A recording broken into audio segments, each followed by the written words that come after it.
नमस्कार मित्रों। आज नमस्ते। हमारे इस पटल पर देश के ही नहीं विदेश के भी जाने माने गीतकार, साहित्यकार और अपनी एक अलग ही शैली के गीतकार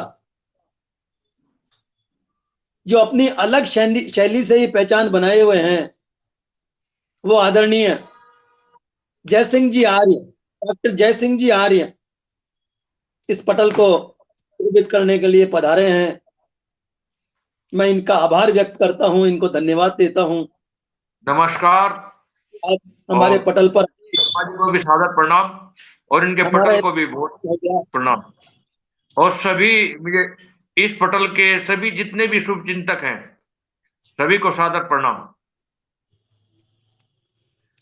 तो मैं डॉक्टर साहब का परिचय दूं, उससे पूर्व मैं चाहूंगा इस काव्य यात्रा की शुरुआत और गीतों भरे साक्षात्कार की शुरुआत से पूर्व मां सरस्वती की वंदना करके उन्हें पटल पर आह्वान करें, उन्हें पटल पर विराजमान करें। उसके पश्चात हम हमारी काव्य यात्रा साक्षात्कार प्रारंभ करेंगे। मां सरस्वती की वंदना। नमस्कार। माँ वाणी की वंदना आपकी सेवा में अर्पित कर रहा हूं। हमने कल ही बसंत पंचमी को माँ वाणी को नमन किया।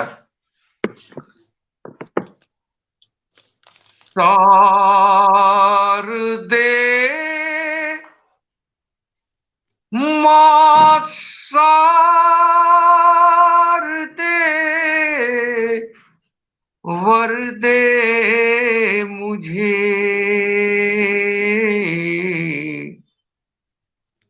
छंद का पूरण सुधा कर दे मुझे शारदे मां शारदे वर दे मुझे दूर कर दे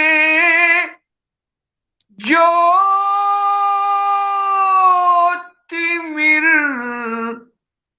अज्ञान का ज्ञान का ऐसा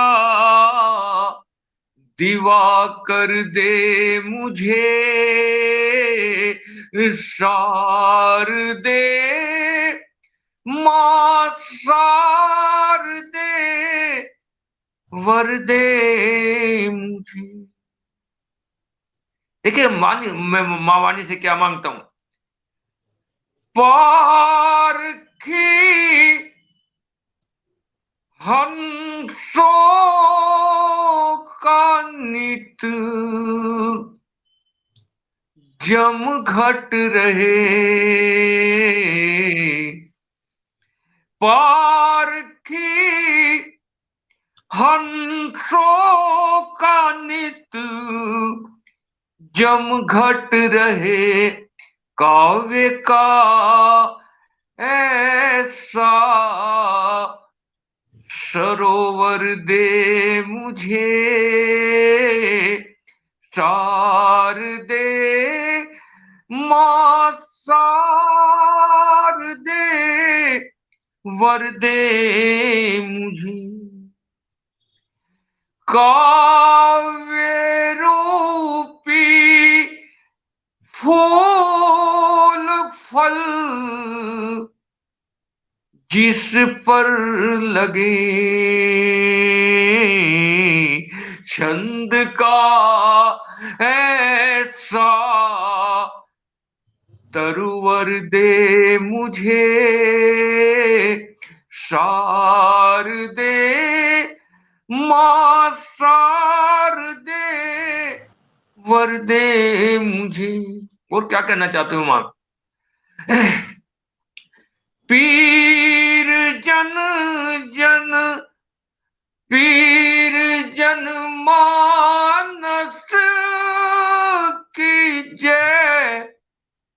हरता रहे मातु वीणा जैसा ही स्वर दे मुझे शारदे मां शारदे वर दे मुझे वर दे मुझे।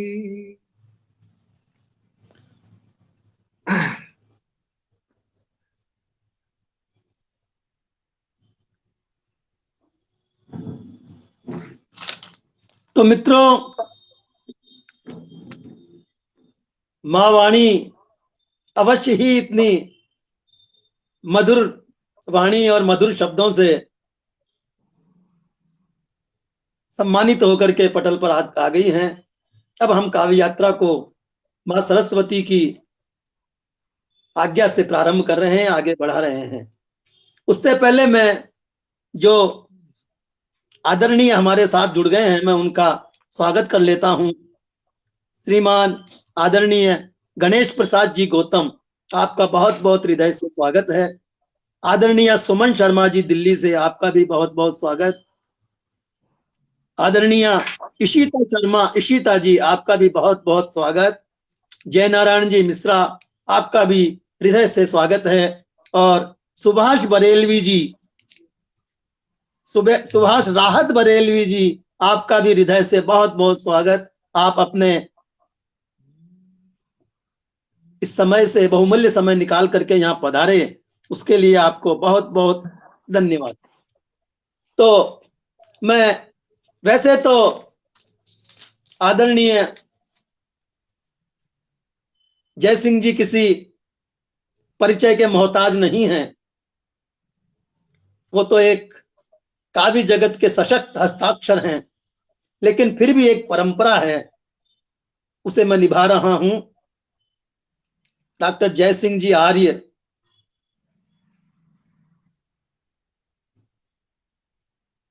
स्वर्गीय नाहर सिंह जी के घर पर एक विभूति ने जन्म लिया, और वो विभूति ऐसी विभूति बनी मां सरस्वती की कृपा से कि आज काव्य जगत में ध्रुव तारे की तरह देदीप्यमान हो रही है। आप उत्तर प्रदेश के शामली में जन्मे थे और आपने चौधरी चरण सिंह विश्वविद्यालय में मेरठ से उच्च शिक्षा प्राप्त करी, और आपने काव्य विधा स्वर्गीय डॉक्टर स्वामी श्यामानंद जी सरस्वती से प्राप्त की। उनके चरणों में बैठ करके आपने काव्य विधा सीखी। आप की जितनी तारीफ की जाए उतनी कम है। आप अनेक मंचों पर देश में ही नहीं विदेश से भी सम्मानित हुए हैं। आपको इतने सम्मान पत्र मिले हैं कि एक कमरे की दीवार भी छोटी पड़ जाए, और इतने स्मृति चिन्ह प्राप्त हुए हैं सम्मान के साथ साथ कि एक कमरे की सारी दीवारों की अलमारियां भी छोटी पड़ जाए। आपने कविता, आपने जो पुस्तकें लिखी है उनकी भी चर्चा कर देना सही रहेगा। यहाँ पहली है आपकी कविता, जो गीत संग्रह है वो है बलिदान ये तुम्हारा। दूसरा गजल संग्रह है वो है आंधियों के दरमियान। तीसरा चौथी किताब है आपकी गजल संग्रह मन में उठे सवाल। इससे ये सिद्ध होता है कि आपने हर विधा पर अपनी पकड़ बना रखी है। आप हर विधा में पारंगत हैं, गीत हो, गजल हो, छंद हो, सभी विधाओं में आप पारंगत है। और ऐसी महान विभूति आज हमारे साथ है। मैं अपने आप को धन्य समझ रहा हूं, अपने आप को बहुत भाग्यशाली समझ रहा हूं। मुक्तक माल नामक मुक्तक संग्रह आपने लिखा, गीत लहरी गीत संग्रह आपने लिखा, और देश भर में अपने गीतों की विशेष शैली से आप अपनी पहचान बनाने वाले गीतकार। आपने कनाडा, नेपाल और अनेक विदेशी जगह पर जाकर के सम्मान प्राप्त किया, भारत का नाम ऊंचा किया और यहाँ की विधा को इन्होंने लोगों से रूबरू करवाया। आप इतना ही नहीं, कई संस्थाओं में पदाधिकारी भी रह करके उस संस्था की शोभा बढ़ा रहे हैं। उनमें है अखिल भारतीय साहित्य परिषद, जो कि राष्ट्रीय स्वयंसेवक संघ द्वारा संचालित होती है। उसमें आप जो हैं प्रतिष्ठित पद पर विराजमान हैं। काव्य शोध संस्थान दिल्ली में महामंत्री के पद पर शोभायमान हैं और जय भारती साहित्य संगम दिल्ली के संस्थापक महामंत्री हैं, उसका दायित्व निभा रहे हैं। और आप दिल्ली के नगर निगम से के स्वास्थ्य विभाग से डेंगू अधिकारी जैसे सम्मानित पद से सेवानिवृत्त हुए। हम इनसे आगे की काव्य यात्रा प्रारंभ करेंगे, इनसे बातचीत करेंगे, इनसे वो पहलू जाने अनजाने हैं जिनसे आज तक हम लोग जान पहचान नहीं हो पाई, उनको नहीं जान पाए। उनको, उन पहलुओं को, उन बातों को करेंगे इनसे, और इनके साथ साथ इनकी अनोखी शैली के गीत भी साथ साथ सुनते चलेंगे। तो डॉक्टर साहब आदरणीय, आपसे पहला प्रश्न यह है कि आपने जो काव्य यात्रा आपकी प्रारंभ हुई, आपका जो रुझान गीतों में हुआ, कविताओं की तरफ हुआ, वो विद्यार्थी जीवन से हुआ या उसके बाद हुआ, या घर में कोई ऐसे वातावरण था जिसके कारण आप इस लाइन में आए? सही प्रश्न आपने किया आदरणीय शिवदत्त जी। मेरे परिवार में मेरे पिताश्री जो गीतों में विशेष महारत रखते थे, अब वे इस दुनिया में नहीं है, मगर जब वे गुनगुनाते थे तो मेरे अंदर भी कुछ ना कुछ आता था। कुछ लिखने की प्रेरणा, लिख नहीं पाता था पर उससे गुनगुनाने का मन करता था। और ये बचपन से ही है। जब मैं कक्षा 2 में था तो मेरे गुरुवर जो पढ़ाते थे, उन्होंने सवाल पूछा, बेटे पाढ़ा सुनाओ, 2 का पाढ़ा सुनाओ। वो भी मैंने गुनगुना के पाढ़ा सुनाया? सुनाया, 2 कम 2, 2 दूनी 4, थोड़ा थोड़ा दे दे मेरे दिल को करार। ये तुकबंदी तो बचपन से चल रही है। और विद्यार्थी जीवन में भी जब कोई हमारा निबंध आता था लिखने के लिए हिंदी का, तो हम मैं तुकबंदी में ही उसको निबंध को लिखता था। तो औरों से अधिक अंक प्राप्त होते थे उस समय मुझे। ये शुरू से ही चल रहा है। तो मित्रों, आपने देखा कि मनुष्य का खून का असर नहीं जाता, मनुष्य की जीन का असर नहीं आता, वो अपने पिछली संतानों पर उसका असर होता ही होता है। इनके पिताजी भी कवि थे और वो असर इन पर धीरे धीरे अपना असर दिखा रहा था, वो प्रभाव इन पर आ रहा था और उसी प्रभाव के कारण ये कविता की तरफ इनका रुझान हुआ और उनकी तरफ मुड़े और आज इतने शिखर पर हैं कि इनके पिताजी भी स्वर्ग में बैठे हुए अभिमान करते होंगे कि मेरे पुत्र ने मेरा नाम रोशन किया और इतने उच्च मतलब जो है लोगों के मनों में स्थान बनाए हुए हैं। तो आदरणीय, फिर ये विधा आपने स्वामी शतानंद जी से कब सीखी?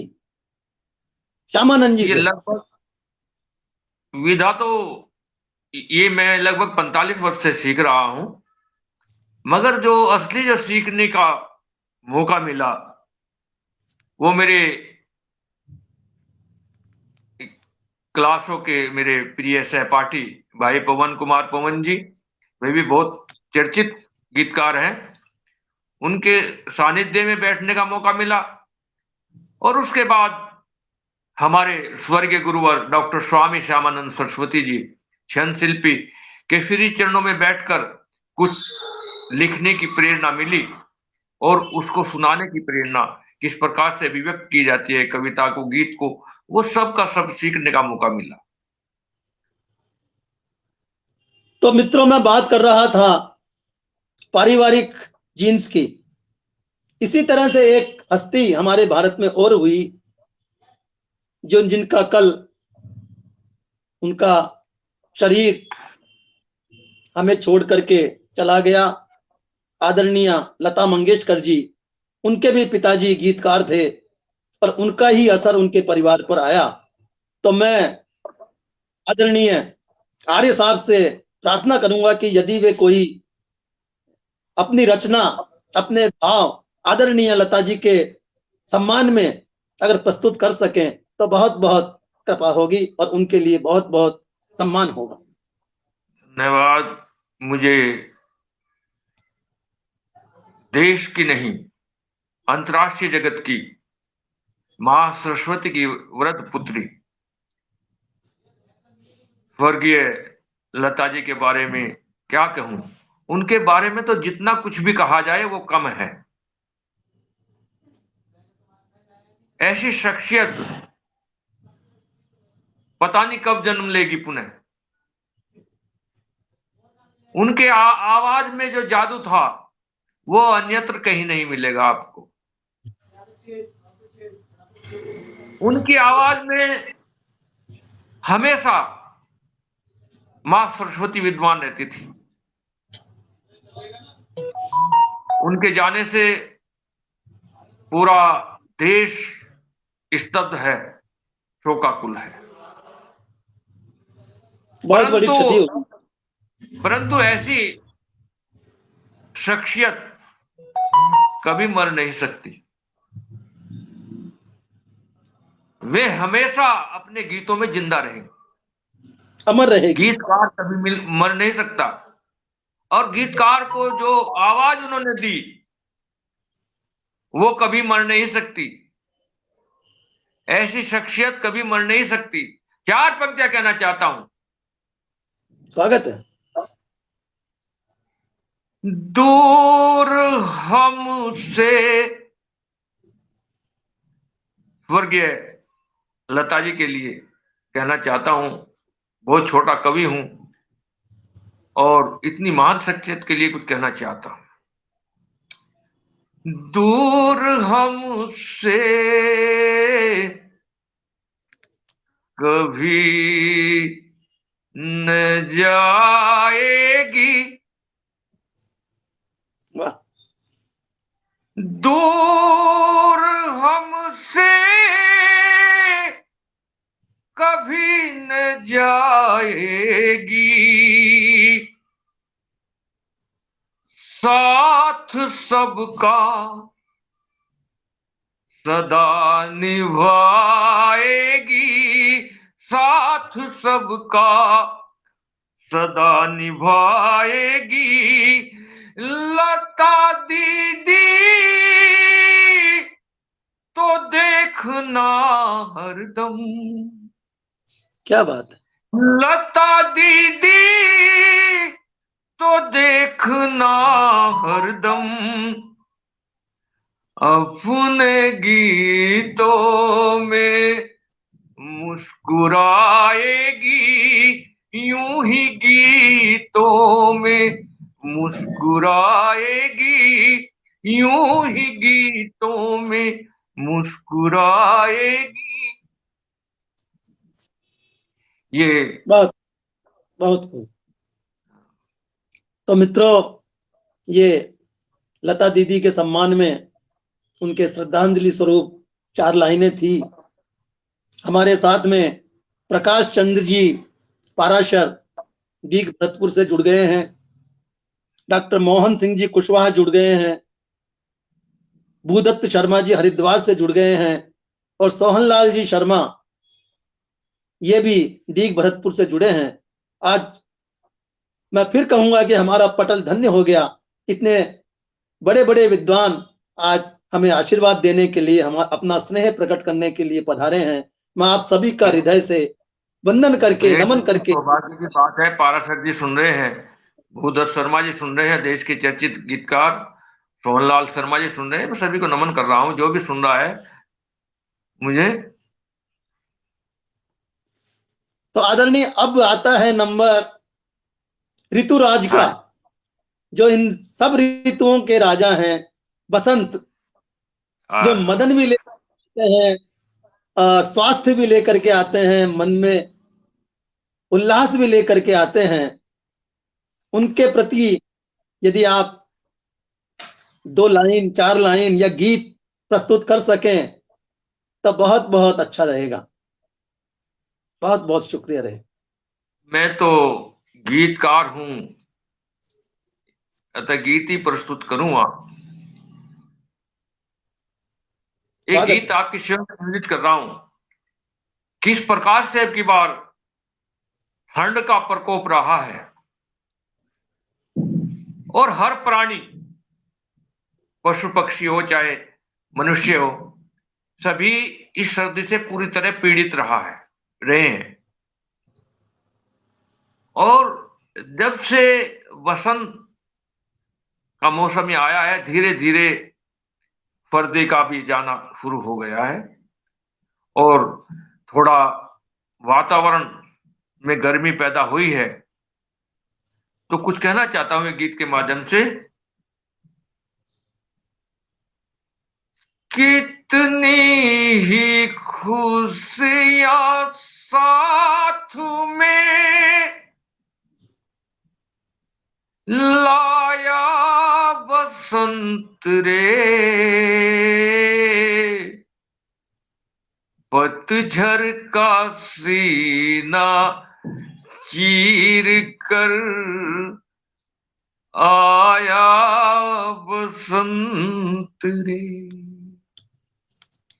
पतझर का सीना चीर कर आया बसंत रे, के ठिठुरन से कांपती रही थी कितनी ही कली,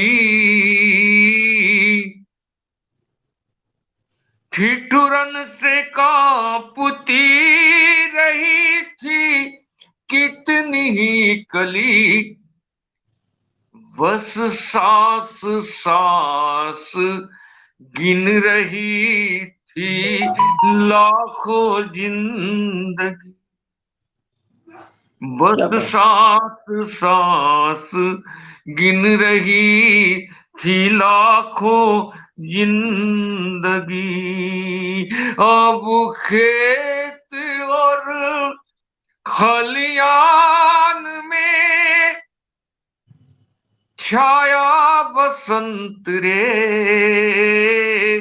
मजदूर और किसान को भाया बसंत रे,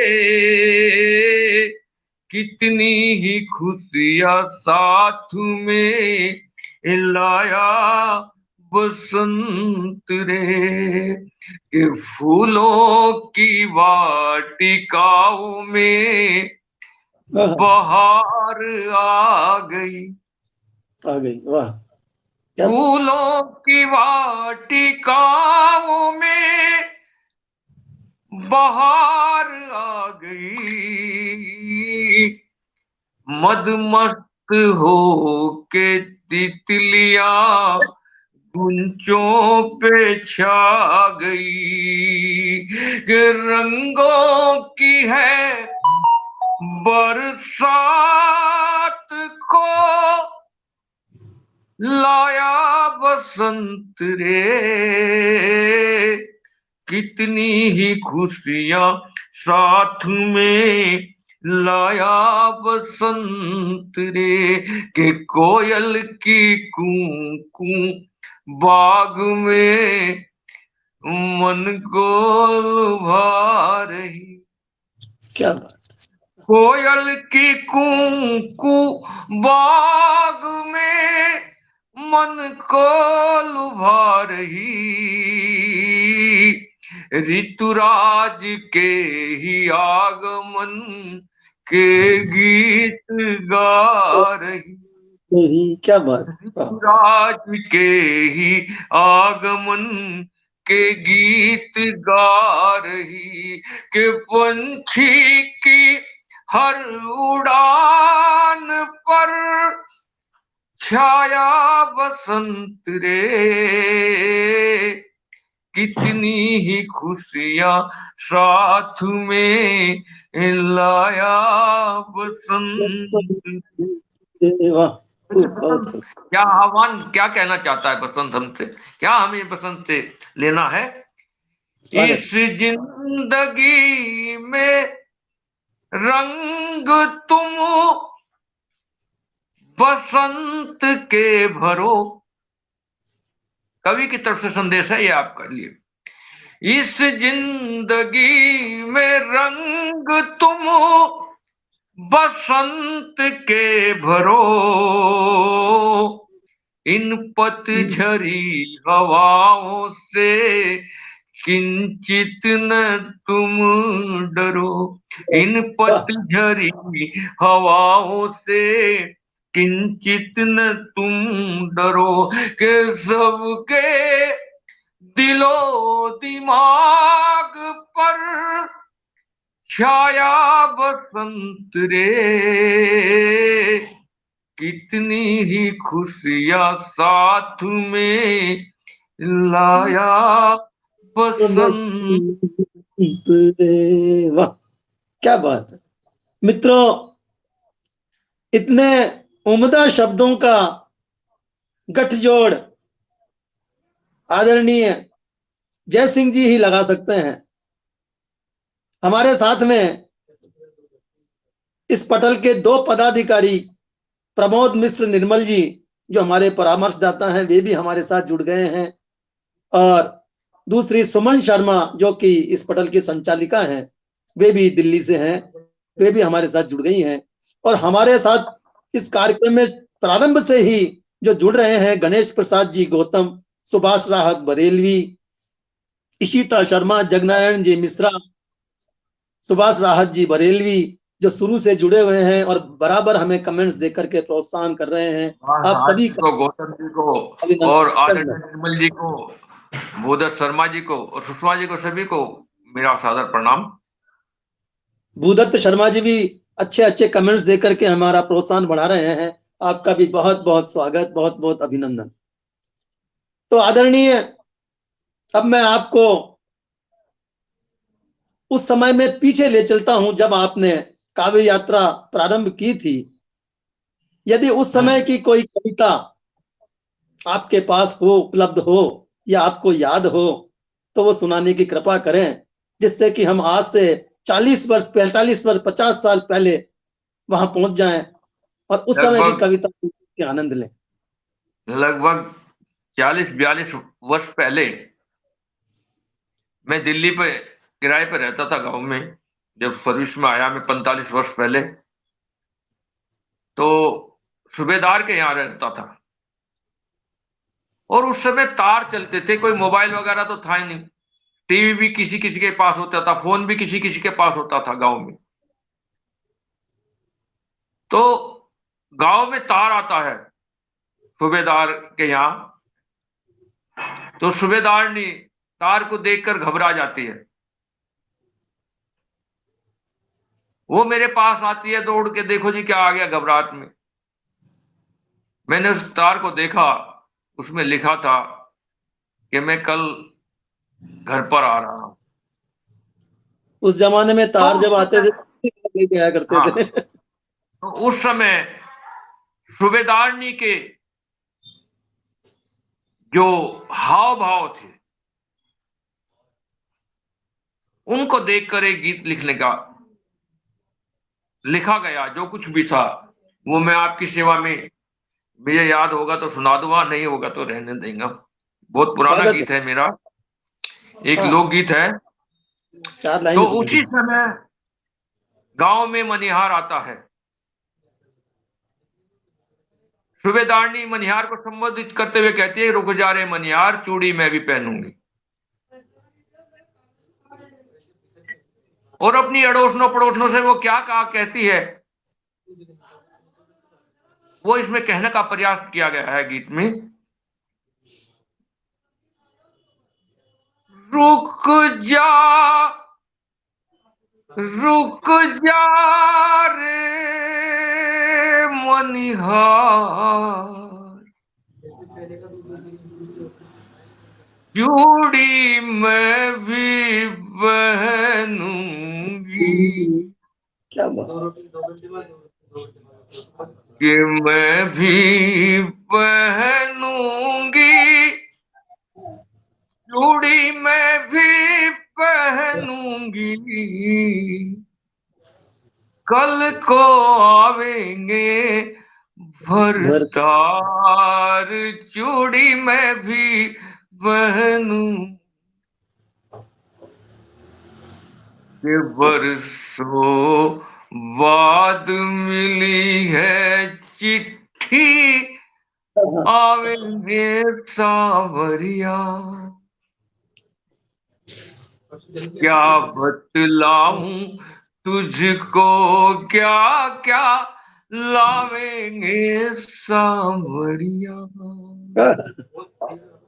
केवल माँ देंगे प्यार दुलार, सजना देंगे प्यार दुलार, बलमा देंगे प्यार दुलार, चूड़ी मैं भी पहनूंगी, रुक जा रे मनिहार, चूड़ी मैं भी पहनूंगी, के स्वागत में उसके तो अब मैं हार श्रृंगार करूंगी, मुख से तो कुछ न बोलूंगी, आंखें चार करूंगी, के बांधूंगी बंदरवार, मैं बांधूंगी बंदरवार, मैं बांधूंगी बंदरवार, चूड़ी मैं भी पहनूंगी, रुक जा रे मनिहार, चूड़ी मैं भी पहनूंगी। और देखिए सूबेदारनी के तेवर और क्या कहना चाहती है, कि अब प्रीतम को इकला मैं परदेश न जाने दूंगी, अब प्रीतम को इकला मैं परदेश न जाने दूंगी, लाख मनावेगा मुझको पर मैं क्यों कर मानूंगी, के हो जावे तकरार, चाहे हो जाए तकरार, चाहे हो जावे तकरार, चूड़ी मैं भी पहनूंगी, रुक जा रे मनिहार, चूड़ी मैं भी पहनूं। क्या बात, बहुत सुंदर, बहुत सुंदर। मित्रों, इस एक गीत में दो विधा, श्रृंगार भी और विरह भी, ये एक कवि ही सोच सकता है, ये कवि ही कर सकता है कि कहीं से भी वो कविता उठा ले, कहीं से भी वो अपने भाव उठा ले और उसको एक अपने शब्दों में ढाल करके एक सुंदर कविता रच सके। हमारे साथ में सतीश गौतम जी भी जुड़े हैं, उनका भी बहुत बहुत हृदय से स्वागत है। और जितने भी काव्य मनीषी विद्वान जुड़े हुए हैं, उन सबका मैं हृदय से स्वागत करता हूं, हृदय से धन्यवाद करता हूं, नमन करता हूं, अभिनंदन करता हूं। तो आदरणीय, अब मैं आपकी इस विशेष शैली के बारे में बात करना चाहता हूं कि ये शैली आपने कहां से पकड़ी, कहां से सीखी, या मन में ही उपजी? शुरू शुरू जिसने में दुनिया मैं को कवि कायल कर सम्मेलन में रखा है। जाता था तो मैं कवियों को सुनता था, तो आदरणीय नीरज जी की शैली मुझे बहुत पसंद आई थी।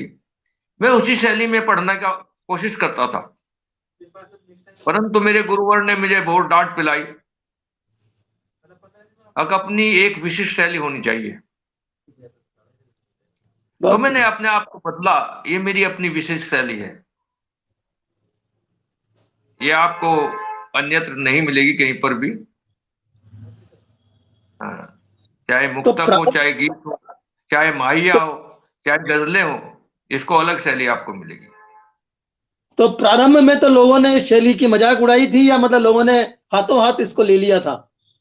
नहीं, जब मैं कोई परेशानी दिक्कत आई नीरज जी की पढ़ता था आपको? तो लोग उसकी मजाक उड़ाते थे। मजाक उड़ाते थे? हाँ, किसी की नकल करना, चाहे उसकी शैली की नकल करना हो, तो उसमें आदमी मर जाता है अपने आप ही। इसलिए अपना होना चाहिए, चाहे कुछ भी हो, चाहे थोड़ा हो, परंतु होना चाहिए अपना। उसको ये कहते हैं कि ये जयसिंह आर्य की कविता है। जो पढ़ता है वो कहता है कि ये वही लिख सकता है। इस प्रकार की कविताएं अन्यत्र नहीं मिलेंगी, लिखना भी और पढ़ना भी। तो मैं ये पूछ रहा था, इस शैली से आपको प्रारंभ में कोई दिक्कत आई? नहीं लोगों नहीं, को आप दिक्कत लिखने में कोई परेशानी आई? दिक्कत कुछ नहीं है। हमारे हमारे स्वर्गीय गुरुवर ने मुझे पारंगत किया, उनका प्रयास रहा है शैली को परिपक्व करने के लिए। काफी मेहनत करनी पड़ती है। सोना मैं तपता कहता है हूँ तभी हिम्मत, कुंदन बनता है। मैं हमेशा कहता हूँ कि हिम्मत, लगन, कोशिश, इरादा, घर अटल है तो मंजिल बहुत करीब है इंसान के लिए। इसलिए हिम्मत से काम लोगे तो वो काम अपने आप ही बनेगा। और हमें मुझे अपनी विशेष शैली बनानी थी, वो मैंने बनाई।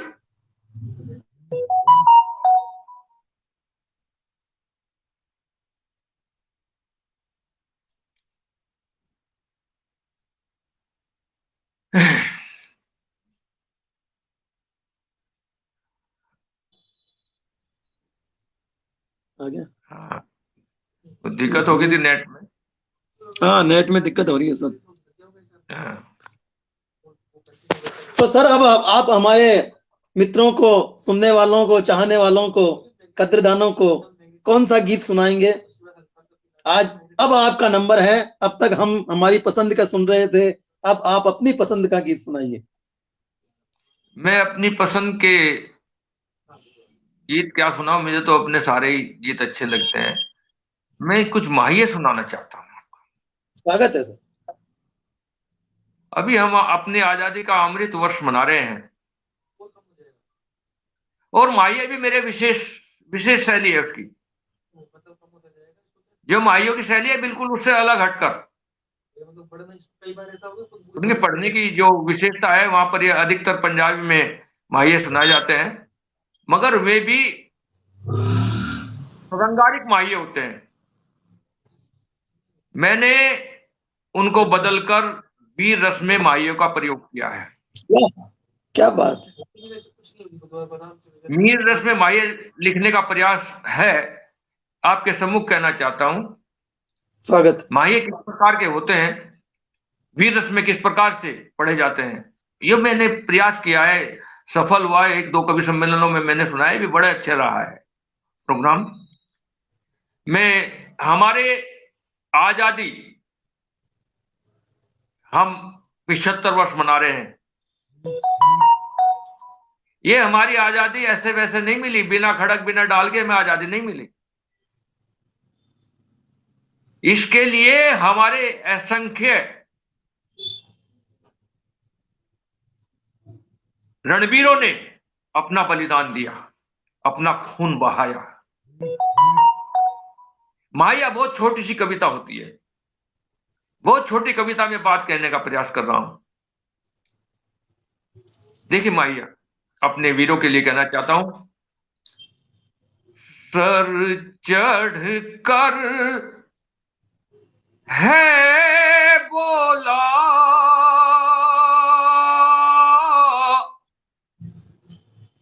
वीर बाकरों का ये वासंती चोला, चोला। क्या बात। सर चढ़ कर है बोला वीर बाकरों का ये वासंती चोला। और एक तो माया कहना चाहता हूं अपने तिरंगे के लिए, सांसों रस घोलेगा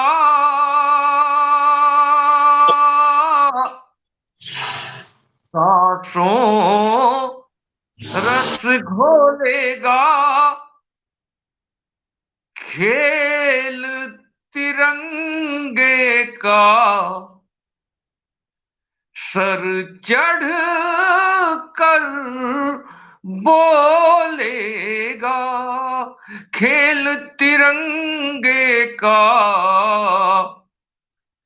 सर चढ़ कर बोलेगा। और एक माहिया मैं अपने रणबांकुरों के लिए कहना चाहता हूं, हमारे रणबांकुरे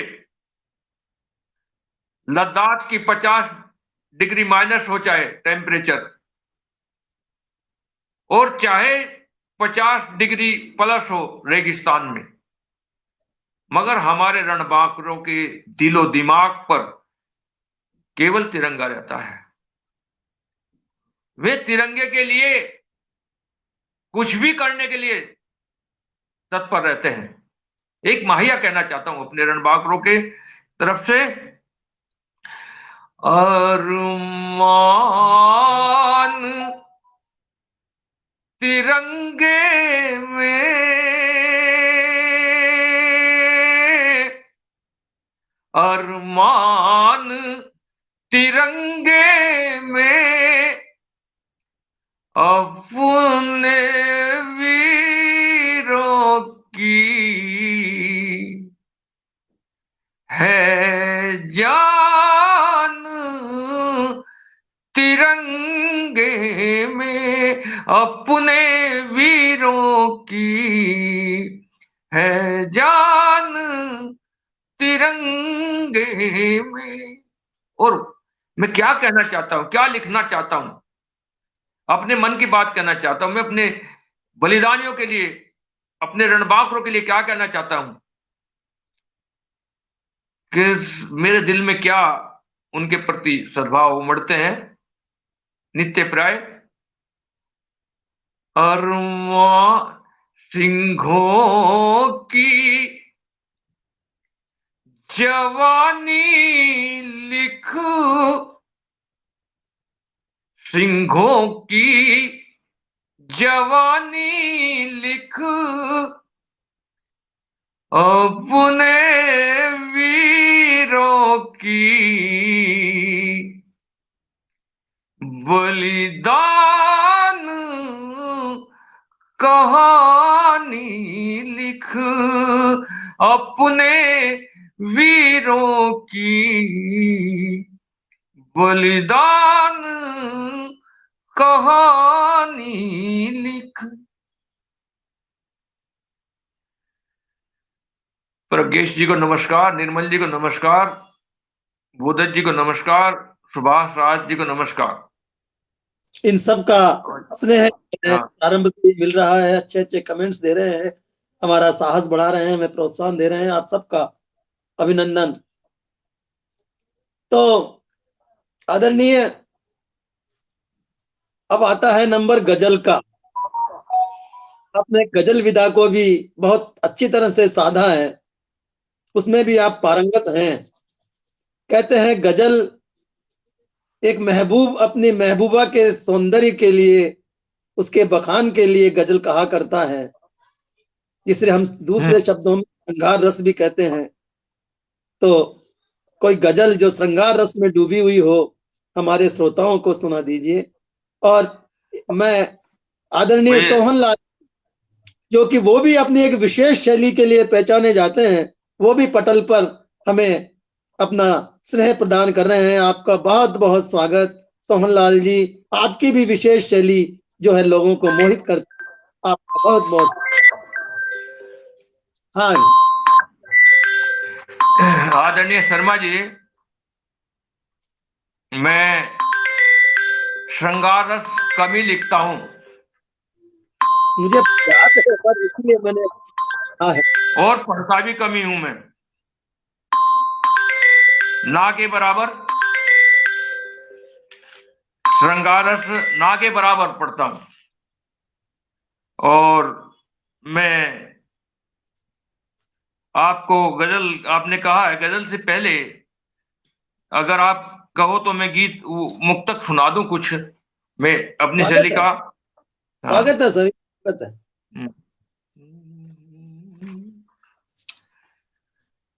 मैं कुछ देशभक्ति के मुक्तक आपके सम्मुख कहना चाहता हूं।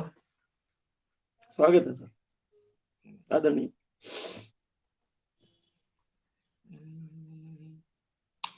अभी गलवान में जो कुछ भी हुआ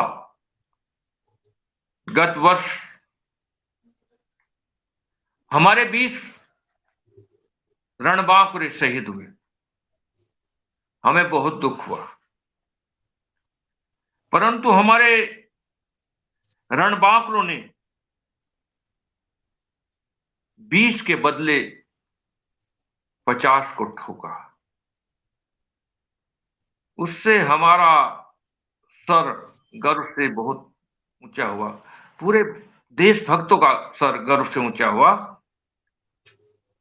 मैं 4 पंक्तियां कहना चाहता हूं। श्रृंगार रस के तो कवि आपने बहुत सुने होंगे, हमारे निर्मल जी है श्रेष्ठ श्रृंगारिक कवि हैं, भूजत जी है श्रृंगारिक कवि है। मगर मैं इनसे अलग हटकर अपनी तरह का अलग तरह का कवि हूं।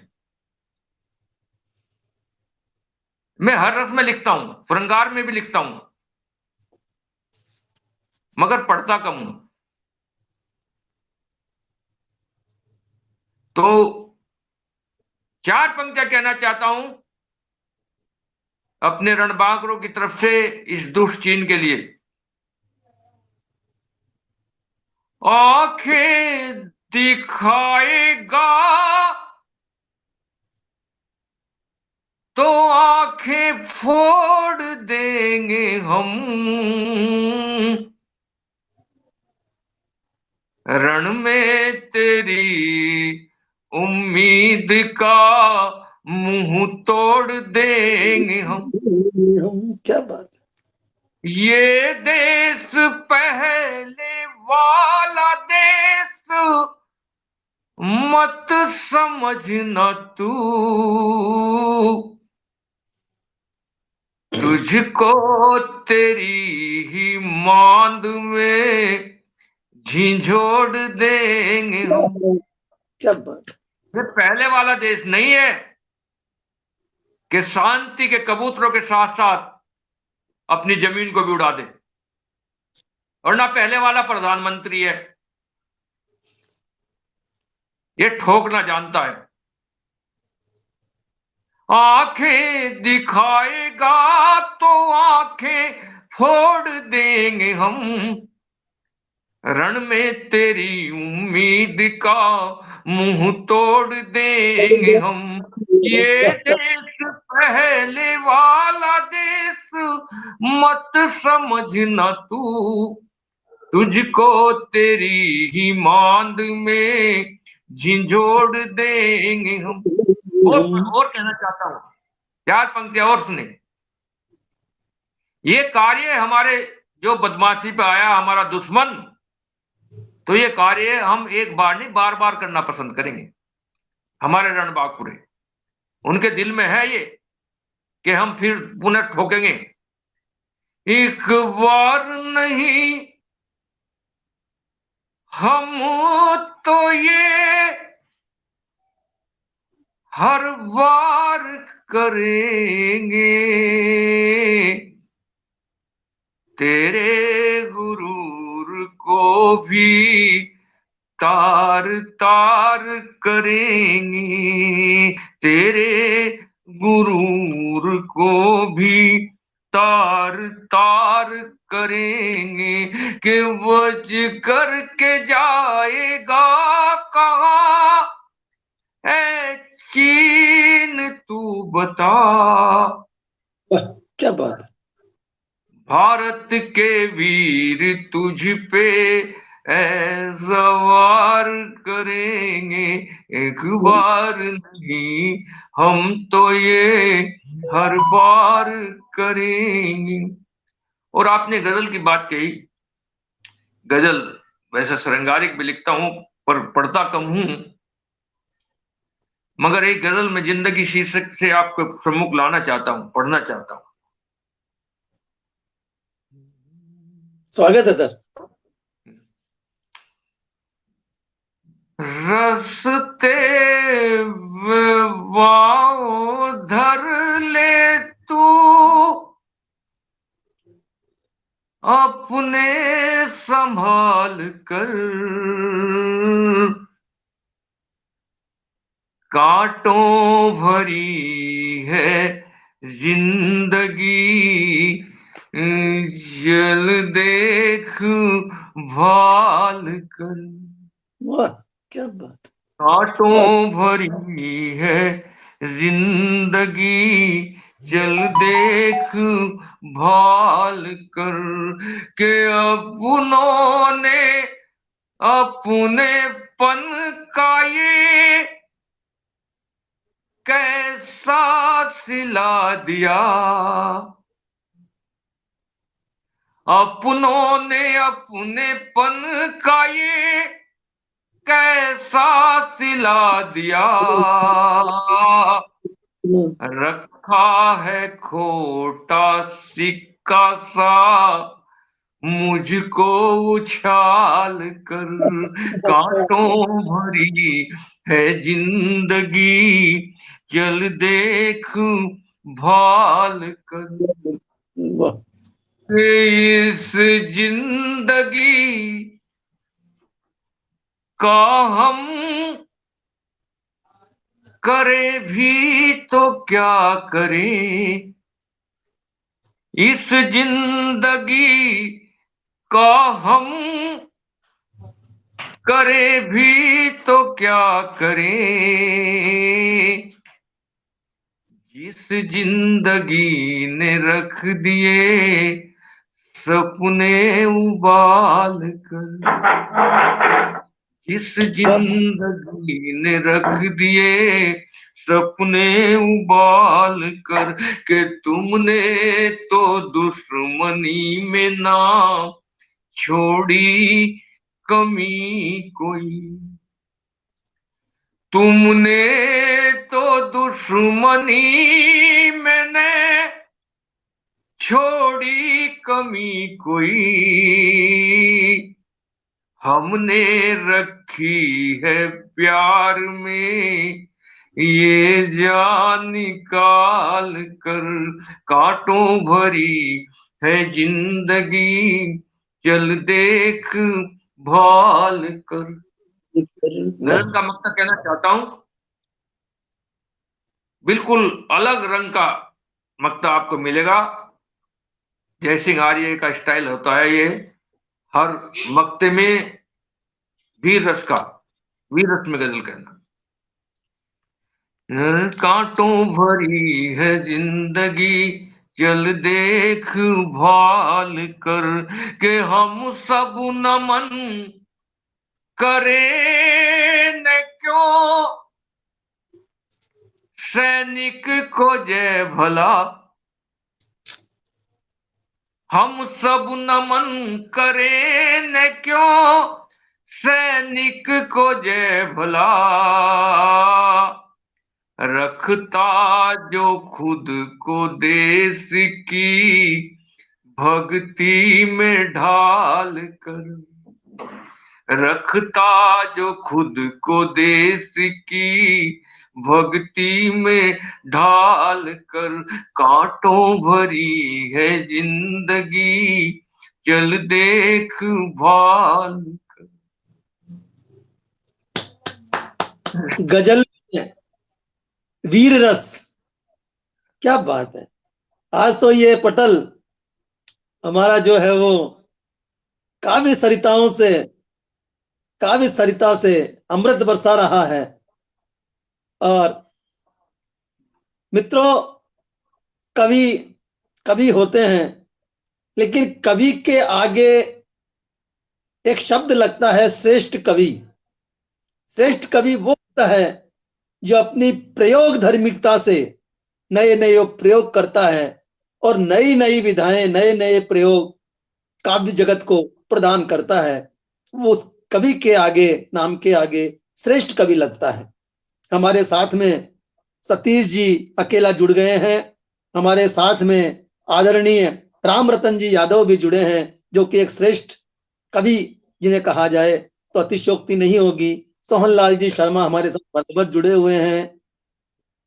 सुमन शर्मा जुड़ी हुई हैं। गणेश प्रसाद जी प्रारंभ से ही हमारे साथ जुड़ रहे हैं। सुभाष राहत जी चाहे तो आप, मैं सभी मित्रों को, अकेला जी को, यादव जी को, सोहनलाल जी को, सुषमा जी को, सभी को नमन कर रहा हूं। गणेश जी को, जो भी जुड़े हुए हैं, बहुत बहुत शुक्रिया, धन्यवाद। तो आदरणीय, जब आप विदेश में गए और विदेश में आपने भारत का, भारत की विधाओं का, भारत के काव्य का डंका बजाया, उस वक्त आपको कैसा महसूस हो रहा था? आपको कैसा लग रहा था? क्या अनुभूति हो रही थी? कृपया प्रकट करें। बस विदेश में जाकर तो मैं आर्य समाज के माध्यम से गया था, और विदेश में मेरी, नेपाल में तो मेरी अध्यक्षता में कवि सम्मेलन हुआ। तो जैसा यहाँ पढ़ता हूँ वैसे ही वहां पढ़ता हूँ, पर अपने देश की तो याद रहती है। बार बार अपने देश की याद आती है यहाँ की। मेरे तो अपने देश से बढ़कर तो कोई है ही नहीं, क्योंकि मेरे मन में तो देश बसा हुआ है। देश से बढ़कर कुछ नहीं। तो अब हम मैं आते हैं गजल पर। चार पंक्तियां मेरे दिमाग में आती है वहां पर, स्वागत है। कि आंखों में तीर बन के चमकेगा। अपने देश के लिए कहना चाहता हूं, आंधियों में तीर बन के चमकेगा, वक्त की शमशीर बन के चमकेगा, कि देख लेना एक दिन मेरा वतन विश्व की तकदीर बन के चमकेगा। वाह, क्या बात। देश को समर्पित चार पंक्तियां, चार पंक्तियों में आपने बहुत कुछ कह दिया। बहुत बहुत धन्यवाद। तो डॉक्टर साहब, अब समय भी करीब करीब समाप्त हो गया है, तो अब हम अंतिम चरण में चलते हैं। गजल की, गजल विधा के बारे में कुछ संक्षिप्त में बताएंगे कि गजल कैसे लिखी जाती है, गजल लिखते समय कैसे, क्या क्या बातों का ध्यान रखना चाहिए? यदि आप श्रोताओं को, नवोदयों को कुछ बताना चाहें। गजल में सबसे पहले तो गजल का मतला होता है, जो सबसे पहले होता है। उसमें काफिया, रदीफ, दोनों पंक्तियों में काफिया रदीफ का प्रयोग होता है। और ये गजल के बाद के जो शेर होते हैं, पहला तो मतला हो गया, उसके बाद जो शेर होते हैं उसमें पहली पंक्ति में वो सीधी पंक्ति होती है, और दूसरी पंक्ति में काफिए रदीफ का प्रयोग करना आवश्यक होता है। तब गजल बनती है। हाँ, और गजल में 3 शेर भी हो सकते हैं, गजल में 5 शेर भी हो सकते हैं, गजल में 7 भी हो सकते हैं, गजल में 9 भी हो सकते हैं, गजल में 11 भी हो सकते हैं। वो जितनी सामर्थ्य, जितनी उतना वो हो सकता है। और गजल गजल का जो अंतिम शेर जिसको हम कहते हैं मक्ता, उसमें कवि अपना नाम लाता है, उपनाम, जो भी शायर का नाम होता है, नाम लाने का प्रयोग करता है। ये जरूरी नहीं है अभी नाम ही आया उसमें, मगर अधिकतर जो है उसमें नाम लाने का प्रयोग किया ये होता है। गजल जो है बगैर रदीफ के भी होती है, ये जरूरी नहीं है तो कि रदीफ ही होता है। लेकिन वे काफिया काफिया, जरूर, हाँ, काफिया काफी रदीफ जो आवश्यक। है वे मिक्स होते हैं, ठीक है नहीं, तो ये जरूरी नहीं होता है। तो डॉक्टर साहब अब अंत में हम जो है आपसे बात करना चाहेंगे, हम्म आप जिस संस्था से, जिस पद से निवृत्त, सेवा निवृत्त हुए हैं, हम्म, डेंगू, डेंगू के हाँ। बारे में कुछ बताएंगे? क्योंकि आपने डेंगू को बहुत नजदीक से देखा है, नजदीक से पढ़ा है, नजदीक से भुगता है आपने। इसके बारे में कुछ कहना चाहेंगे? अभी तो इसका प्रकोप नहीं है, लेकिन कोई भरोसा नहीं, कभी भी आ सकता है, और कहीं कहीं तो गुप्त रूप से चल भी रहा है। डेंगू के बारे में तो यही है कि हम एकमात्र जानकारी ही डेंगू का एकमात्र इलाज है। एकमात्र जान, जिस प्रकार से ये वायरस है ना, डेंगू एक वायरस बीमारी है, वायरल बीमारी है, और बड़ा खतरनाक वायरस होता है। एक तो साधारण डेंगू होता है,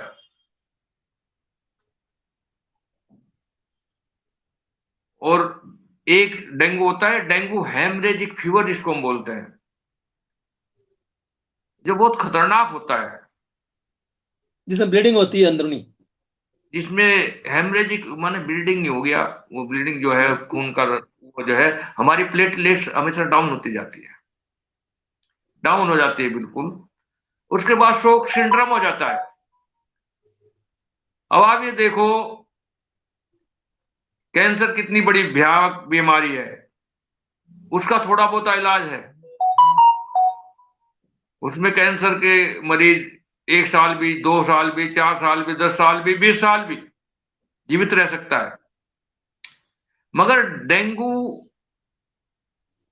जब अपने विकराल रूप में आता है तो उसमें बचना बहुत मुश्किल हो जाता है,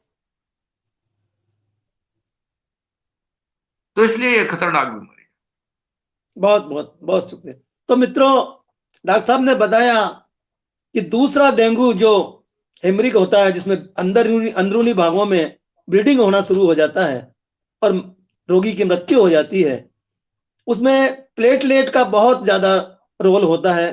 प्लेटलेट का काम जो है खून के बहाव को रोकना होता है, और जब वे कम हो जाती हैं तो रक्तस्राव होना शुरू हो जाता है, और जब रक्तस्राव होता है तो मनुष्य की मृत्यु, रोगी की मृत्यु हो जाती है। तो हमें प्लेटलेट की शोक तरफ ज्यादा अधिकतर ध्यान रखना हेमरेजिक चाहिए। फीवर के बाद शोक सिंड्रोम हो जाता है, यानी कि अचेत अवस्था में आ जाएगा मरीज, और फिर उसको संभावना ज्यादा बढ़ जाती है। फिर वो किडनी वगैरह में भी असर हो जाता है, हाँ, किडनी तो और मस्तिष्क उसमें दोनों में असर होता है। वो तो देखो, जो वायरल बीमारी है सभी पर असर करते हैं। तो डॉक्टर साहब, अब जाते जाते कोई संदेश आप देश के मैं कवियों को जाते देना? जाते एक गीत पढ़ना चाहता हूं। स्वागत है सर। हमने आजादी के 75 वर्ष हो गए। गीत मेरा बहुत पुराना है।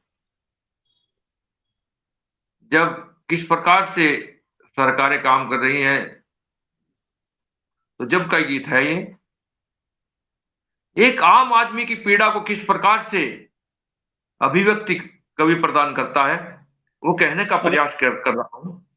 हमारे साथ में हरिनाथ जी शुक्ल भी जुड़ गए हैं। आपका बहुत बहुत आदरणीय, बहुत बहुत स्वागत है, आपका बहुत बहुत आभार।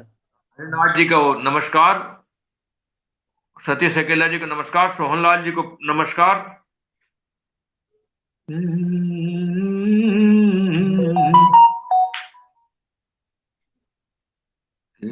आजादी के एक आम आदमी की पीड़ा को स्वर देने का प्रयास कर रहा हूं। आजादी के हमने कितने सपने देखे थे, पर तुमने सपनों के सारे दर्पण तोड़ दिए।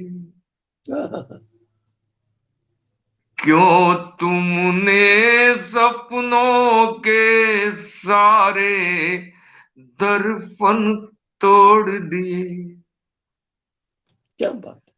गुंडे, चोर, लुटेरे, डाकू तो अब शेर हुए। गुंडे, चोर, लुटेरे, डाकू तो अब शेर हुए। आजादी के चतुर खिलाड़ी भी सब ढेर हुए। कि गली गली में आज सभ्यता बिलख बिलख रोई।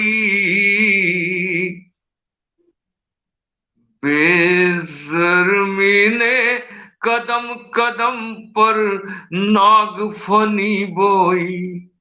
क्या बात। बेशर्मी ने कदम कदम पर नागफनी बोई। कि निर्लजता ने आज लाज के पंख मरोड़ दिए। क्यों तुमने सपनों के सारे दर्पण तोड़ दिए। आजादी के हमने कितने सपने देखे थे। क्यों तुमने सपनों के सारे दर्पण तोड़ दिए। वाह वाह, बहुत बहुत, क्या बात। कि महंगाई का रंग बड़ा ही तीखा तीखा है, लेकिन निर्धनता का मुखड़ा फीका फीका है। क्या बात है। लेकिन निर्धनता का मुखड़ा फीका फीका है। कुर्सी पर बैठे ये तो कितने मगरूर हुए। जनता के रखवारे ही जनता से दूर हुए। क्या जनता के रखवाले ही जनता से दूर हुए। किसने मधुरित्वों के सीधे रास्ते मोड़ दिए। क्यों तुमने सपनों के सारे दर्पण तोड़ दिए। वाह, क्या बात। कि चहूं ओर से दुश्मन ने भारत को घेरा है। एक सभी को संदेश देना चाहता हूं आपकी तरफ से कि हमारे देश में हमारे रणबांकुरे दुश्मन देशों से तो लड़ सकते हैं, उन्हें परास्त कर सकते हैं, मगर जो हमारे देश में गद्दार हैं उनसे लड़ना बहुत मुश्किल हो रहा है। ऐसे गद्दारों को पहचानो जो हमारी सरकार के अच्छे कार्य में रोड़ा बने हुए हैं, नित्य पराय आंदोलन कर कर इस देश की अर्थव्यवस्था का भट्टा बैठा रहे हैं। तो ऐसे गद्दारों से जो खाते यहां का है और गाते हमारे दुश्मनों का, उनको पहचानना होगा आपको और उनको सबक सिखाना होगा। कि चहूं ओर से दुश्मन ने भारत को घेरा है, वीर शिवा की धरती पर क्यों घोर अंधेरा है। क्या बात। दयानंद की धरती पर क्यों घोर अंधेरा है, कि संबंधों की नींव हिली, दीवार गिरी छत है। संबंधों की नींव हिली, दीवार गिरी छत है। माँ की पीड़ा को सुनने की किसको फुर्सत है। क्या बात। वाह वाह, बहुत बहुत बहुत सुंदर। माँ की पीड़ा को सुनने की किसको फुर्सत है। आजादी ने जनगण मन, आजादी ने जनगण मन मरुथल में छोड़ दिए। क्यों तुमने सपनों के सारे दर्पण तोड़ दिए। आजादी के हमने कितने सपने देखे थे, पर तुमने सपनों के सारे दर्पण तोड़ दिए। क्या बहुत बहुत आदरणीय। मन तो करता है कि आपको सुने जाएं सुने जाएं सुने जाएं, लेकिन समय की अपनी मर्यादा होती है। और मित्रों, ये कार्यक्रम आज का जो है वो संपूर्ण नहीं हुआ है। ये कार्यक्रम आप इसे आधा समझे, इसे मध्यांतर समझे। हम शीघ्र ही आपको, जय सिंह जी को दोबारा इस पटल पर बुलाएंगे और फिर इनके गीतों से इस पटल को सराबोर करेंगे, इनका आशीर्वाद प्राप्त करेंगे। जाते जाते अंत में महोदय, आप मेरे स्थान पर आइए और मैं आपके स्थान पर आता हूं और आपसे एक बात पूछता हूं कि अगर आप मेरे स्थान पर होते तो इस कार्यक्रम को किस तरह संचालित करते, या इसमें कोई कमी बताते, आप बताएं जिसे हम उस कमी को पूर्ण कर सकें और इसको और भी सुंदर बना। आपने पूरी संजीदगी के साथ, पूरी तत्परता के साथ अपने संचालन का निर्वहन किया है। कोई कमी मुझे नजर नहीं आई है कि जो मैं उसको इंगित करूं। आपने बहुत अच्छा संचालन किया है, समयानुकूल, और नए नए विषय मुझे भी, मैं सारा का सारा मुझे वाणी पढ़ रहा था। कोई मैंने देखकर, मेरे को आदत नहीं है पढ़ने की। और आपने जो पूछा उसको मेरे भी नया नया आपने पूछा, मैंने नया नया अच्छा लगा। भाई कभी को पूर्व पूर्व नियोजित कार्यक्रम हो वो अच्छा नहीं लगता। साक्षात्कार ऐसे ही होना चाहिए जैसा आपने किया है, बगैर किसी लाग लपेट के आपने प्रश्न पूछे, मैं आपको साधुवाद देता हूं। मैं भी ऐसा ही करता। धन्यवाद। आपका आशीर्वाद इस तरह बना रहे। बहुत बहुत बधाई आपको। इस और इस पटल को पटल पे जितने भी जुड़े हैं, मेरे अग्रज जुड़े हुए हैं गोरखपुर से, फतेह सकेला जी, उनको सादर प्रणाम। सोहनलाल जी राजस्थान से जुड़े हैं, उनको सादर प्रणाम। और जो जुड़े हैं उनको आप उनका आभार व्यक्त कर दो, मुझे कम नजर आ रहा है। सतीश अकेला जी, मैं आपसे प्रार्थना करूंगा, विनय करूंगा कि आप कभी हमारे पटल को धन्य कीजिए और बड़े आप भी कभी बड़े गीतकार हैं। हाँ सर। बड़े बड़े गीतकार हैं सत्य सकेला जी। हाँ, इसीलिए मैं इनसे रिक्वेस्ट कर रहा हूं। अलका मिश्रा जी भी हाँ, हमारे साथ जुड़ी हैं। आपको बहुत बहुत नमस्कार बहन, बहुत बहुत प्रणाम, बहुत बहुत आपका स्वागत है। अलका मिश्रा जी ये शायद अपने पटल के कार्यक्रम को छोड़ करके पूरा करके आई हैं, इसलिए इनको आने में विलंब हो गया है। कोई बात नहीं, आप आई, आपका स्नेह मिला, बहुत बहुत धन्यवाद आपका। तो मित्रों, ये आज हमारे साथ थे आदरणीय जय सिंह जी आर्य, जो देश विदेश में ख्याति प्राप्त हैं, अपनी अलग शैली के कारण पहचाने जाते हैं। और आप हमारे पटल पर आए, इस पटल को धन्य किया, इसके लिए इनका बहुत बहुत साधुवाद, बहुत बहुत धन्यवाद, बहुत बहुत आभार इनका। हम फिर इन्हें तो बुलाएंगे। प्रार्थना करते हैं कि इसी तरह अपना स्नेह हमारे ऊपर बनाए रखें और इसी तरह हमें निहाल करते रहें। धन्यवाद, धन्यवाद। नमस्कार, शुभ रात्रि। जय हिंद, नमस्कार।